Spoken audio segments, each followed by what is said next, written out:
Thanks for joining us. Josh is here. He is probably the hottest baseball training page on Twitter, X. I'm going to put the link in the description so you can click right to it. If you play baseball, your kid plays baseball, follow his post. This is not an end-all be-all post about baseball. This is about a specific layer, which is probably the most untapped. Josh, how did you find me? How did you wind up in my gym right now? Yeah, it's actually pretty funny. So I love this podcast called Modern Wisdom. And so you did a podcast with him, and I thought it was just super interesting. And at the time, I had been going through like a lot of lower back issues. So I had a really badly herniated disc. The disc was just protruding out. And so like I couldn't even touch my knees with straight legs. It was that bad. I was like there. And so I was like, oh my God, I need to find something. And so I found you do a lot of YouTube stuff on the lower back. And I started doing those exercises. And so I started doing them like a couple weeks, and then my range just kept getting better. I started feeling way better. And so I was just like, damn, like if I'm feeling this good, then maybe it can help like other baseball players. And so, yeah, that's kind of why I'm super excited to be here. That's rad. Yeah. And, well, I don't know all his stats, but it's pretty amazing. He made it from Sydney, Australia, all the way to getting signed by the Phillies. And so then you ran into the back problems. But you're only 24. Yep. 24, I'm 33.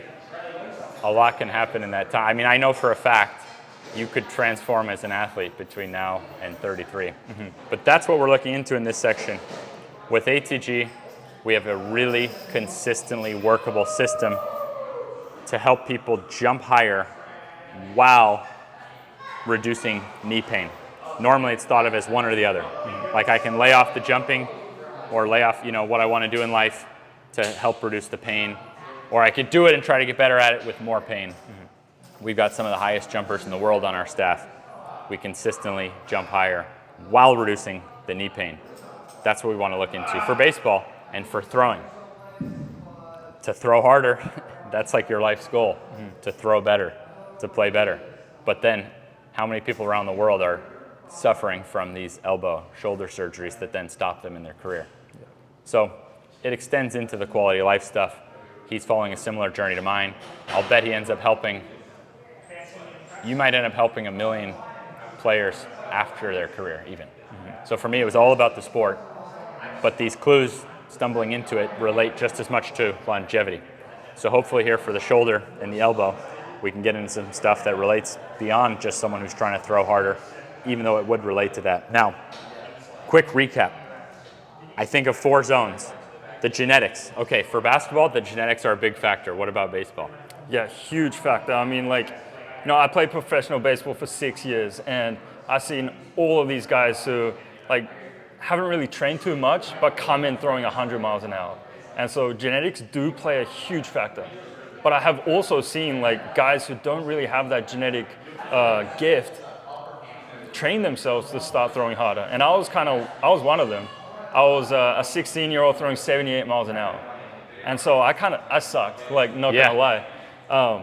But I trained myself for 2 years, and I was able to get up to 98 in my career. And so that's insane. Yeah, that was my peak. And so I never thought of myself as a genetic freak or anything like that. I was more all right, I was just able to figure out and train myself to be able to get there. And so I think genetics plays such a huge factor. Let's dig into that though. So the genetics are a factor, but there's other things you can do, like you experienced, beyond just genetics. Mm-hmm. For basketball, the actual technique of the jump is a huge factor. Yeah. Normally, guys with great genetics do it naturally, but it is something you can train, like the art of the jump. I'm sure in baseball it's the same, your mechanics in pitching. Mm-hmm. Yeah, for sure. I think, so obviously these genetic freaks can come in and they as you said, naturally can just throw hard, but there's so much of a science on the pitching delivery and how you can efficiently transfer the energy through the chain. And so, yeah, it's not just all right, we're going to train you up, get as strong and powerful as possible, and then you'll throw hard. It's you got to be able to transfer all that energy and power into the throw, and that's a whole science in of itself. Yeah. And so, as you said, there's just so much technique that's involved with it. Yeah, I mean, I see pitchers at the highest level that if they were working out at the gym, you wouldn't think, oh my God, that guy's so jacked, he's the most jacked. Not that many of them aren't in great shape, but clearly pitching is not just like a direct correlation to powerlifting and bodybuilding. However, so you got the genetics, you got the mechanics, and it's been well known for a while now that increasing strength and power can then help the pitch. Yeah. And it's the same in basketball for the jumping. But I actually think of that as like the fourth factor. So what was missing for the knee is still largely missing for the shoulder and the elbow, which is, what about strength training opposite of the throw or opposite of the jump? So in basketball, it's like a recap of my knee system is almost, okay, the basketball jump is forward and trying to go high, and our rehab system is backward and low. Those are the opposites, or the most opposite of the jump. So now we can think of all that as an intro. Now we'll get into an actual example for baseball, like what's the opposite of the throw. That's kind of what we're exploring. So we're not neglecting. See, a video could do really well where you say, this is the key to throw harder.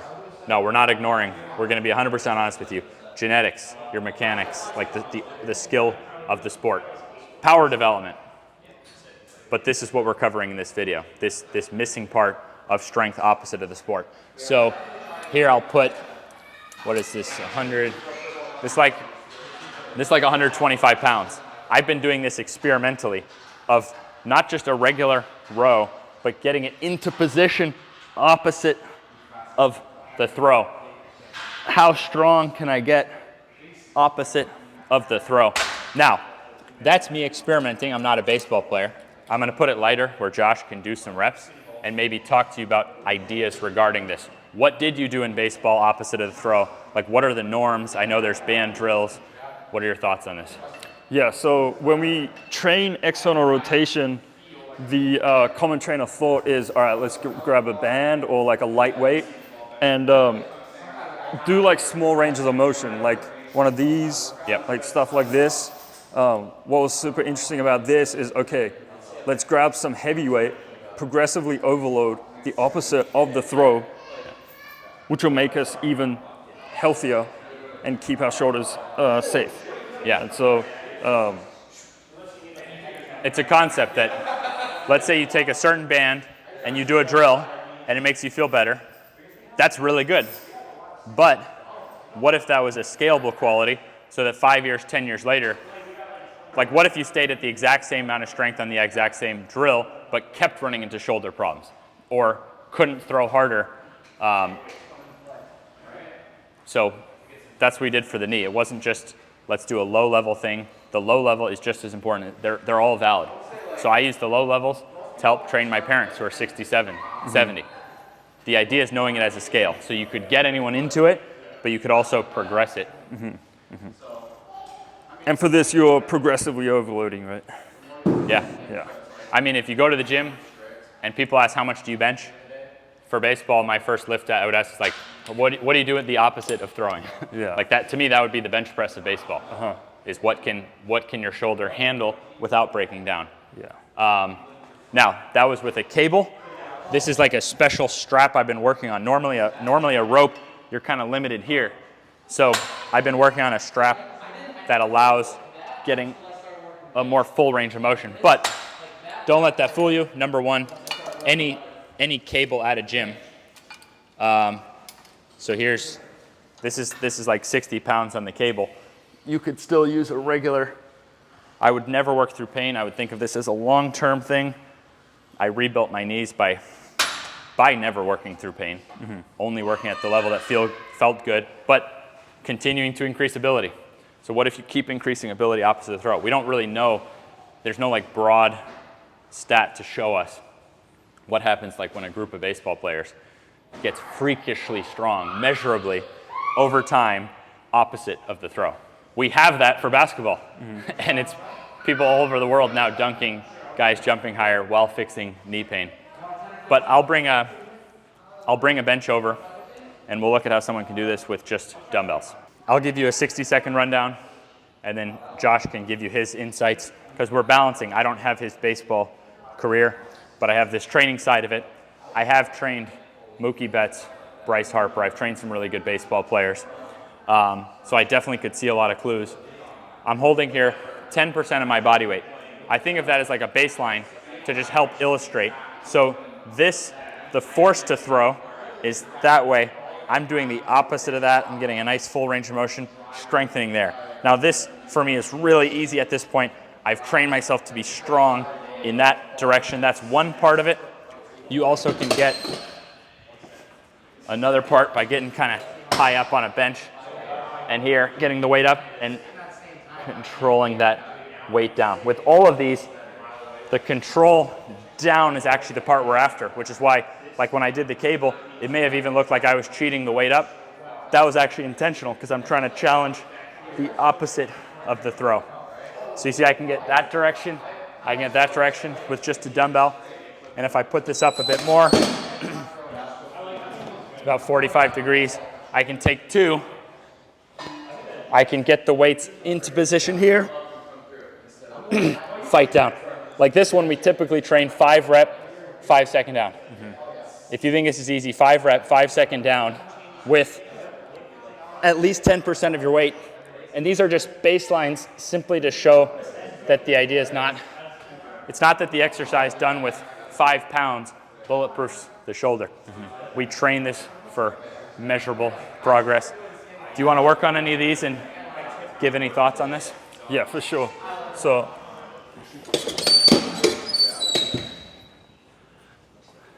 just make sure I'm doing it right. So is it right here? Yeah, it's you've done a lot of similar stuff with bands and cables. Right here. Yeah. Okay, sweet. All right. So we're always taught that it's so important to get this part of the shoulder way stronger. But if you're a baseball player, you know, like we do arm care all the time, but it's with like bands and like lighter dumbbells. And we never have done any of these stuff where it's like, all right, let's grab a weight, let's try to progressively overload it. And it makes so much sense because the bands and stuff, yeah, it might produce like blood flow and everything like that, but it's not actually getting you way stronger, especially in a throw where it's like there's so much force coming this way. How are you protecting the back of the shoulder? And so this is a good comparison for people who follow me. So you see me talk about backward sled, but I've never said sled is the only exercise you need. Then think ATG split squat where that force is coming in. There can be more like progressive overload. So yes, loading an ATG split squat can provide more progressive overload than backward with a sled, but backward with a sled is easier, more pain-free, more circulation. The answer is not which. So it's the same with the shoulder. This is not saying that the band drill is bad. The band and the blood flow is amazing, but this is also amazing for more long-term change. Like I was able to just like change my knees. These are not the same knees. I reached my 20s unable to dunk, had never dunked, and now I'm 33 dunking easily and don't have to worry about my knees. And that did not come from backward sled, but backward helped it. The entire zero program, all the body weight stuff helped it, but being able to load it helped more long term. So I think it's similar with the shoulder, but just hasn't been like really looked into. Yeah, and a thing I wanted to ask you about was, okay, so we're doing the external rotation, but a lot of our exercises we're stopping right here, and that's the range of motion that we go through. But you like to go full range of motion way down here.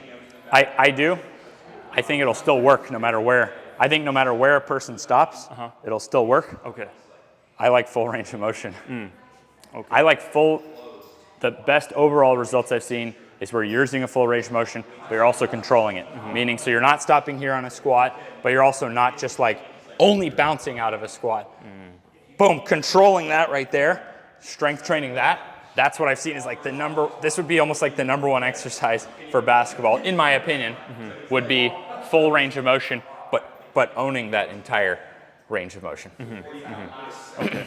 And so why do you think why is it so important to build these decelerators, and how does that transfer into, okay, more output? How's that gonna make me throw harder? I got into this because in basketball, being shorter, slower, I couldn't dunk. I wanted every advantage. I would take 2 basketballs, pass one against the wall, and while that one's coming back to me, throw another one. And I would do this with either hand. So I was doing like 1,000 passes a day. And my power was going up until my shoulder pain was just severe. Okay, so it was the pain that then was making it so I couldn't try to keep throwing harder. So then it was really this exercise and trying to get stronger and stronger and stronger. And then I found I could throw harder with less pain. So it wasn't that this makes me throw harder. It's that not having that, I couldn't throw as hard as I wanted to. So it's the same with basketball. It's not that the knee makes you jump higher. The hip is probably more of the power, but the knee has to be able to handle that power. So if the knee is the number one place that people run into the pain for throwing, it's probably shoulder and elbow, or is it pretty even, or is it one more than the other? Shoulder and elbow. Yeah, I hear they're all both. the time. Yeah, they're both equally as important. You know, we hear a lot about the Tommy John surgery and the UCL, and so that's kind of like what gets talked about a lot. But the shoulder is a huge one, and that makes sense. What you said is like, all right, let's strengthen the back so that we can keep pushing the limit on this side without breaking down, and so we can keep stacking and getting stronger. Yeah. Let's look into the elbow now. I'll let Josh break down this concept. This is something we use. Like I know in the throw, the hand snaps that way with a lot of force. So when in doubt, just like when in doubt for the knee in basketball, more ability. And don't work through pain in the process. Learn how to scale it. So this is so easy to start. I actually used this to get my dad out of elbow pain.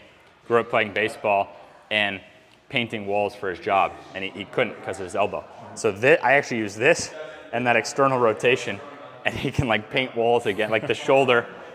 So yes, scaling is just as important. So you can choke up on it, but like I would be getting, now a standard rep's gonna be here, I'd be getting as strong as I can that way, and then you can even load it. So any thoughts on this? Yeah, so we were talking about, okay, so the UCL, there's so many injuries on the UCL, and we were talking about, all right, how can we try to protect that and train it so that we can mitigate some of those injuries. And what we kind of found was, okay, when during a throw, you come here, and then it's a big pronation. It's like that. And so what we were talking about is, okay, maybe we can strengthen the opposite of that, like what your philosophy is, and then that could maybe protect the UCL. Yeah. When in doubt, strengthen against the impact that's too great for the body to handle. And it's worked really well for the knee. It's not there's no absolute fix. There's no guarantee. These type of titles and videos do well. The one thing you need, guaranteed this. No. We're just trying to put physics more in our favor here. You have the anatomy of the body. The body is a relatively fragile thing. The body can't be too hot. The body can't be too cold. It's got like all these factors just to make a body survive. Well, if you throw and something hurts, something's just exceeding what you can handle. So either do it less might be valid, but then what if now you are now sidelined, not able to play your sport? Or what if you're like my dad, and now the body's not healing itself naturally, and you just can't do what you're supposed to do for your job? Well, for him, I guess, he probably already had some sort of damage from the baseball career, which then translated into all the painting that became, like, it's like, when you have like a roller and you're like rolling paint against the walls? Well, it was just like excruciatingly painful. So elbow and shoulder for him. So yeah, the getting stronger there, and he would do this both directions. So for baseball, I don't know, do you do both directions? Do you do just the reverse? That's for you to explore. Yeah, this is something that I'm definitely gonna experiment with and take one of these home with you. Yeah, I'm gonna make it and load it and find. Maybe you'll find it useful.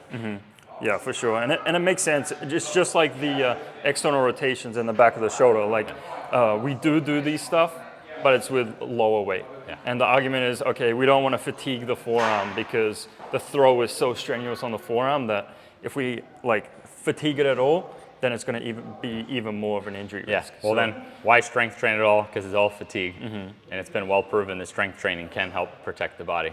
So it's like, I'm not saying to go to utter fatigue right before you throw a baseball. No, it's maybe like you're fresh, you do the pitching, then you go through your routine, eat enough calories and protein, so you recover back, and now that same pitch is easier to handle. Yeah. So that's what we were covering in this.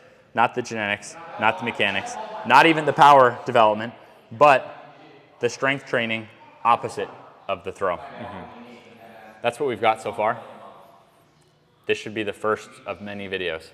When it comes to certain stuff with the knee, I can talk about it like this. We talked for a while before this video just to make sure we had a good plan, we're tracking with everything. But I think there's some truth there to training in reverse of the throw and treating that not only as a short-term rehab, but as a long-term ability. That's what we do for the knee. There's no rush here. Anything else on your mind you want to get across the camera, I think we'll cover a lot more in the future, but anything else you want to say? Yeah, exactly. Like, this is something that I'm exploring, and I actually want to just make myself the guinea pig and be like, all right, I'm going to go through this for a long period of time.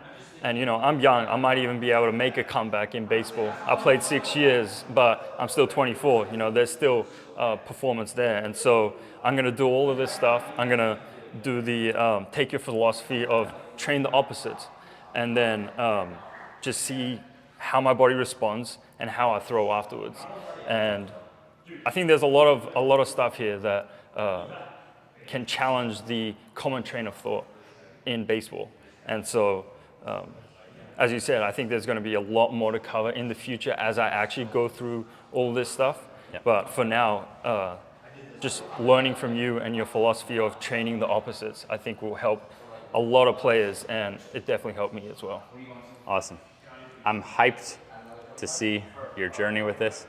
And if we do it right, we're just trying to help people. And best case scenario, you find a system that does consistently work that then enhances the whole baseball system. Like, everything I do is strength training principles.